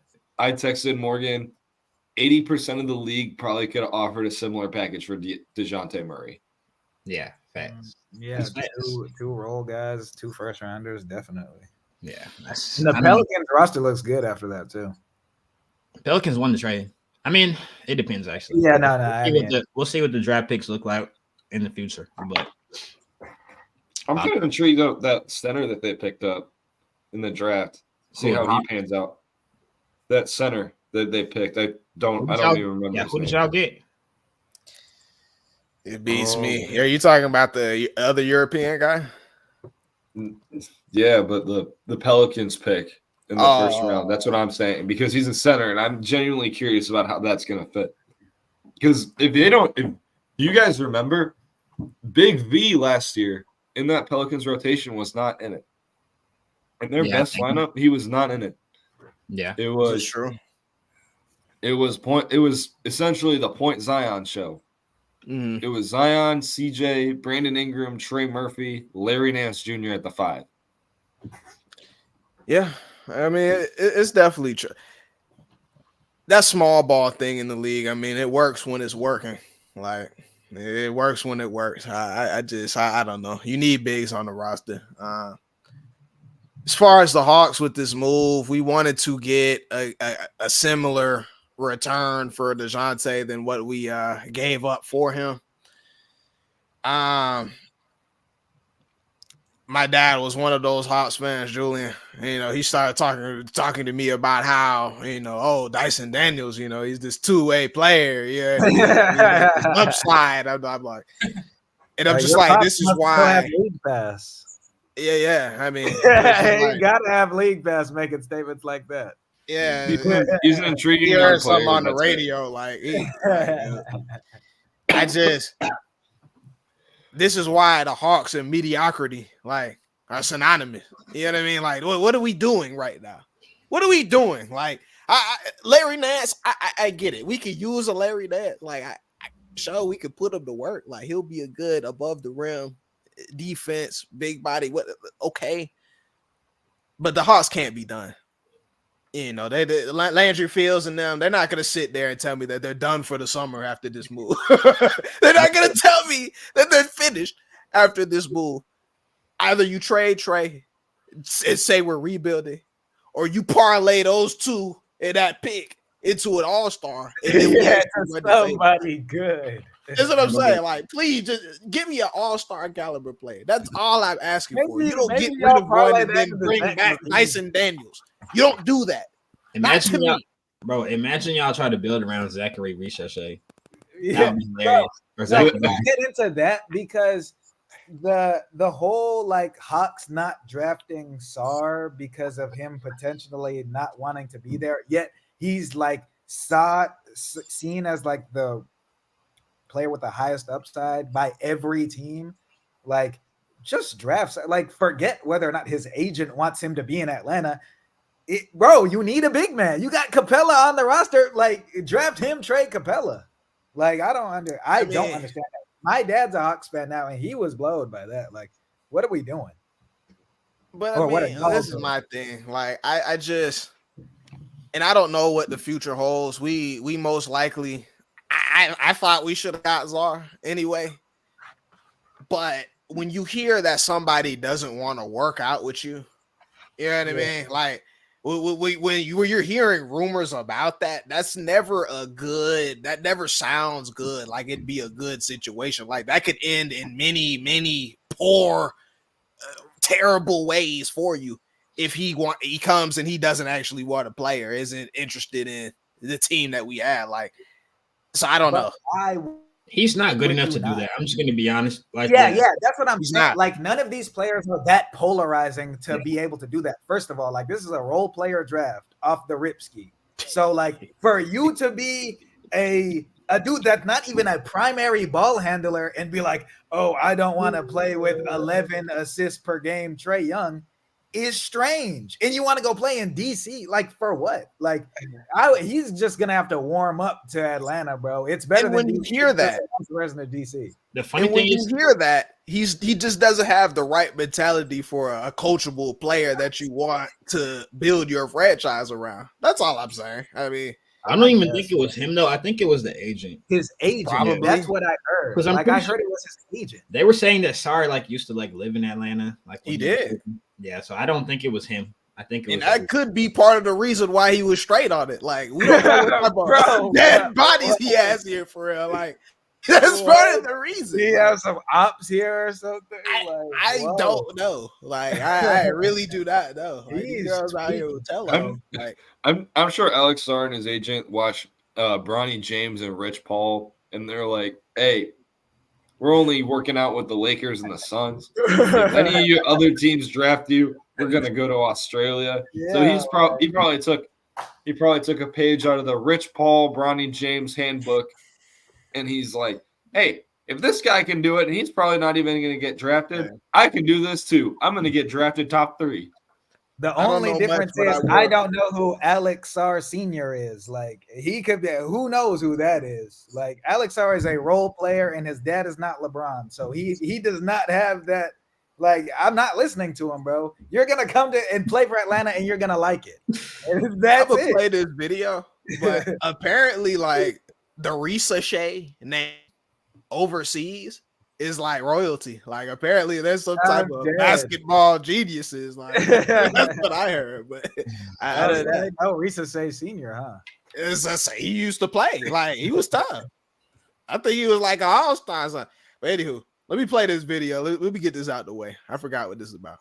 The first overall pick was Zachary Richard, who was drafted first overall by the Atlanta Hawks from France. Second overall was Alex Sarr, also from France, drafted by the Washington Wizards. This draft did make history because France had 3 players drafted in the top 6. And France in this draft became the first country outside of the United States in NBA draft history to have 3 players drafted in the top 10. Congratulations to those 3 guys for making history for their country. You can attribute it to all the noise that Wemby made a year ago, making people pay attention to France, making NBA executives pay attention to what's going on over in France. The international players seem to be dominating the NBA right now with Luka and Jokic and Giannis. You could say that it seems like the international players are dominating right now. However you want to look at it, the first... All right. International players. It's been a recurring topic on the podcast. Y'all know exactly where I'm going with this. Okay. Are we being slowly colonized, if you will? You know what I'm saying, Julie? Like, are we being slowly introduced to European basketball? Like, is European basketball taking over the league as we know it? I mean, last year, Wembanyama, he's selling out our arenas coming from France. You fast forward a year later, now we got 3 in the top 6, Julian. Another number 1 overall pick from France. You've never seen him play a full basketball game in your life. But he looks mid though, so it doesn't even matter. It does look mid. I'm just going to be honest. Definitely mid. Like, he's definitely not talking about Nan. But are we being slowly introduced to a European style of NBA basketball? Like, are the international players finally starting to take over? That's the take that we have to rate here. All right. That's the take that we have to rate. 1 through 5. Let's go ahead and end off the show with a bang. I'll go ahead and start. I think it's like a 2 take. Honestly, the international influence and like the growth of the game is good. This is good for basketball. It's good for the NBA. It's good for, you know, all of this as a whole. Like, all of these young dudes in these other countries have the opportunity to come to the NBA, showcase what they do. All that, that's all cool. At the end of the day, I mean, no, these Europeans are not overall better than Americans at basketball. And I think that's going to be reiterated for us in the Olympics in the next month. Like, I guess we'll just have to see. But again, though, like I'm seeing a lot of these other teams internationally, like in their little training camps, in their little like prelim games, and it looks good, bro. Like Canada's good, the Bahamas are good with Buddy Hield and Ayton and Edgecombe and all them. France is really good, obviously. Australia's good. There's and like that's just more for us to enjoy. Honestly, I have no problem with that. But no, they're not better than America. It's a great fan point of view. Yeah. You know, Saul and Son gonna come home one day and say, you know, Dad, if I want to go to the league, we're gonna have to move to France. We're gonna have to pack up and learn from the people that actually know how to play. And before I let y'all rate, you know, some more of these, so I just want to run through a couple players. We could have touched on this earlier, but that 5 years thing. Steph Curry's gone, AD gone, KD gone, Joel gone, Holiday gone, Bron James gone. This is the Olympic team. Kawhi Leonard gone. He may be gone tomorrow. And he'll probably still be around. There's a lot of these guys that are gone. Out the door. Our American heroes, Julie. They're going to be replaced. But I'll let you rate the tape. That's called generation. To address that point, like that's called generations. So when one generation ends, then the next one will come in. So, last time I checked, Magic Johnson was from Michigan. Bird was from Indiana. Not France. I'm just saying, not Paris. There's going to be new guys to come in and replace those guys. Like, and some of them are already in the league. Yeah, they're from Canada. Yeah, Shea's from Canada and Luka's from Canada. It is true that Luka and Shea and Wemby are going to be top 5 these next couple of years, and none of them are American. Zion is from South Carolina. Ant-Man is from down the road, but Ant-Man's the only one. Here? Anthony Edwards. Oh, okay. Ant-Man is he's from off Camp Creek, actually. Exactly. John Morant, he's from South Carolina too. I'm pretty sure. Maxey. He's from right away. Maxey. Kay Cunningham. I don't know where he's from, but I'm pretty sure he's. Hey Joey, where's Sengun from? Is he Crow? Is he Crow? Oh, Turkey. I think it's Turkey. It's Turkey. Yeah. Okay. I was gonna say, I was like 1 through 5, Joe. Not like a. What do you say, Joey? I was gonna say, I feel like this is like I felt that was like a trick question. I was like, wait, no. I think yeah, like is he from like South Carolina? I was gonna say, no, not like he's definitely not from the U.S., but like, is it like some other European country that isn't Turkey? I was like, no, I think it's Turkey. Turkey, man. Like, anywho, somebody rate the take. Oh, I'll go. The take is like I think it's like a 3. It's like a 3.5. Like, I don't think that other countries are going to overtake America, obviously. Like, we've seen that throughout time, and I think that will continue to be true. Like, there's already guys who are great players. They will continue to be great. The next guys will be great. So, I'm not – what are you doing? Oh, I was trying to open your eyes. My fault, though. I didn't mean to make you lose your eye. Train of thought, for real. Go ahead. Well, I'm just saying, if you're moved by Zachary Richache or an Alex Sarr as being the next guys who are going to overtake us, then I'm not really that concerned. I understand. I don't see Klinger. Bro, y'all telling me Zach Edey is trash? Zach Edey's from Canada, bro. Zach Edey's an international product. Hold up. Was the highest or was the top draft pick from the United States Reed Shepherd? Reed Shepherd, that is correct. And folks had questions about that. Like, we were like, wow, like, really? Folks had questions about every pick. Yeah, I'll give you that. Yeah, this is a role player draft, bro. The next draft will be fine. But I agree with that. I mean, we talk about Bronny, like Reed Shepherd 6'1", isn't he? Yeah, Reed Shepherd is like 44% from three. Yeah, Reed Shepherd's as tall as me. That's crazy. Like, that's what I'm saying. Like, so, like, you could guard Reed Shepherd if you wanted. Nah, bro, I jump higher and what's that? All that. And you actually don't know Reed Shepherd. I know for a fact I jump higher than Reed Shepherd. He had the highest vertical in the draft. I have a higher vertical than him, bro. I high jump. You have a higher vertical than every player in the NBA draft.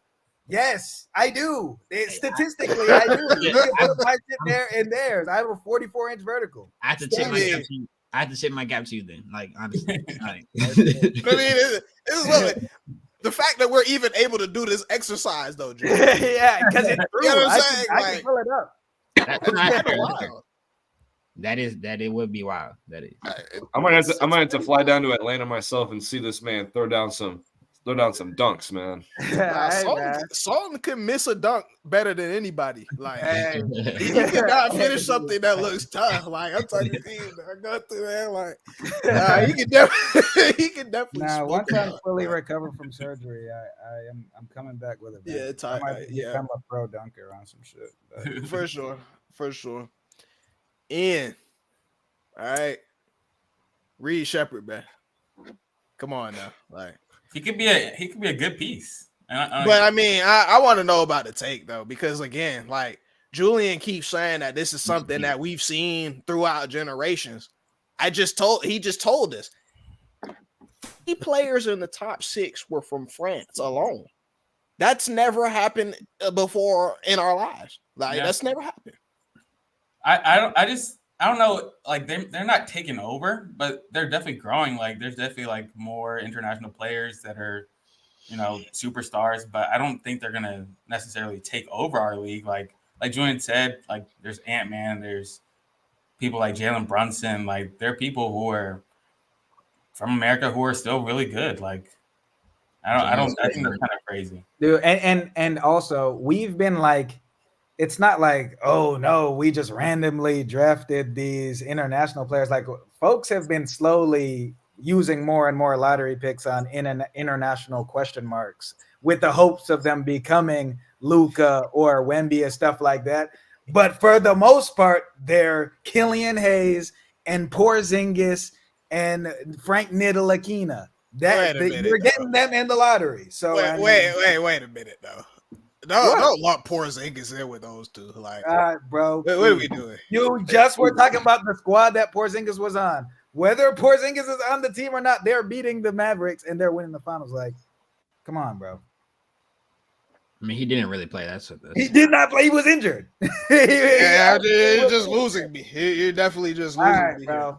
Like, people are like these international folks. They're definitely like. The upside is high, and we've seen like it could be Luka, but it could be Killian Hayes. It could be Ntilikina. Like, I just a quick question I posed to y'all real quick. If I went through every starting lineup in the NBA, how many teams do you believe do not have an international player in that 5-man lineup? Not that many. Are they superstars though? Like, I'm just saying. Starters in the NBA. That's all I'm saying. Like, they don't have to be soups, but they're on that 5-man lineup. It's probably like a third of the teams, I bet. I would say 30 teams. So you think 10 teams don't consist of an internationally born in starting 5? In the starting 5. I would say so, yeah. Around there. I might say like a 5th. Yeah, probably around a third. Okay. Interesting. Because like you gotta include like Canada in there too. Like, I mean, yeah, exactly. I guess. There's a lot of it's a lot of international folks. But every team, you can do that. But every team has an American on the team. Literally everyone in the starting lineup. So, I mean, that's where the league is at. Like, that's where I get it. Things don't happen overnight. But year by year, we're seeing it, Julian. We're slowly getting engulfed. We're getting washed under a wave. Like, that's what's happening before our very eyes. That's all I'm saying. I feel like the next Olympic cycle will be interesting, though, because LeBron and them will be gone, and Wemby will be the best player in the league, Olympics 2028.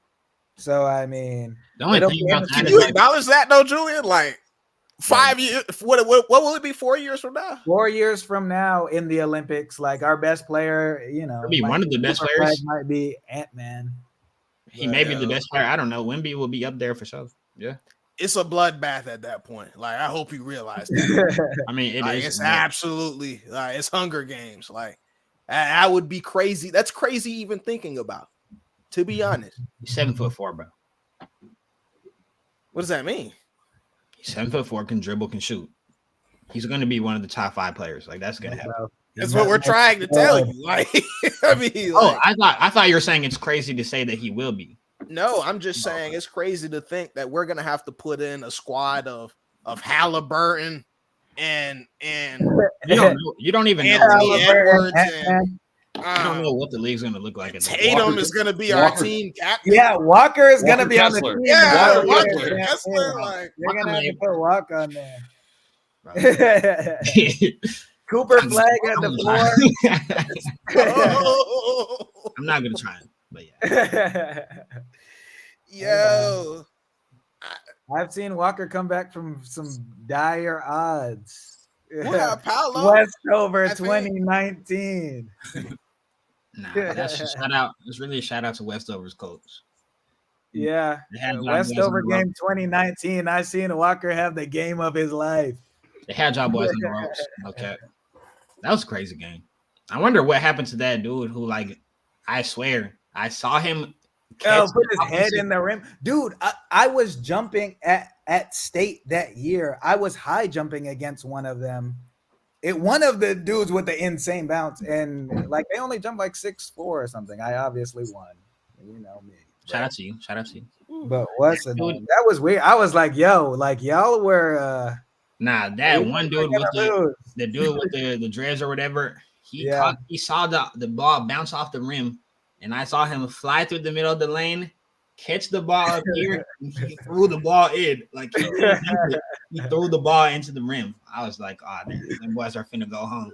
I thought it was over with. So funny, bro. Good times. Anyway, it's real life, Julian. Like, the sooner you accept that, you know, the easier it will be, to be honest. But, like, let me tell you a story about your favorite player of all time. Oh, my God. So, Kobe Bryant, people don't know, but he actually lived and played overseas as a young child. You know, he played in Italy, where he learned the language well enough to be able to speak it even when he was in the NBA. You know what I mean? And he attributed a lot of his fundamentals and growth and development as a young player, being able to dribble not only with the right hand, but the offhand and the left, to playing overseas. So you think Kobe's? Are you gonna? But I'm not done with my story. I'm not done with my story though, Julian. Because have you ever wondered why I cook you to smithereens? Have you ever thought about like my upbringing to how I was able to contort my body and maneuver it in such ways where that you could not stand with me? Did you ever wonder why you couldn't coexist on the hardwood with a guy like me? Ever thought about that? Bro, I played football and I still was beating you. I played football and was beating you. Like, I'm asking the question though. Did you ever think about it? No, I didn't have to because I was. Then let me tell you, because I actually did the same thing. Same thing. You know what I mean? I learned a between the legs dribble, Joey, in a Chinese rec gym. That's where I learned it. Right? Fast forward years later, I'm Hall of Fame, and I can't complain.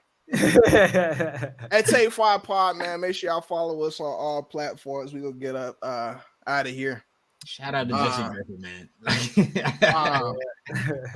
And 11 a.m. Saturdays, Facebook, YouTube, Twitch, X, Twitter, TikTok, anything I didn't mention. Y'all gentlemen have a nice and blessed day. See y'all next week. Alrighty. Dang, Luka didn't qualify for the Olympics. Yeah, I just seen they went.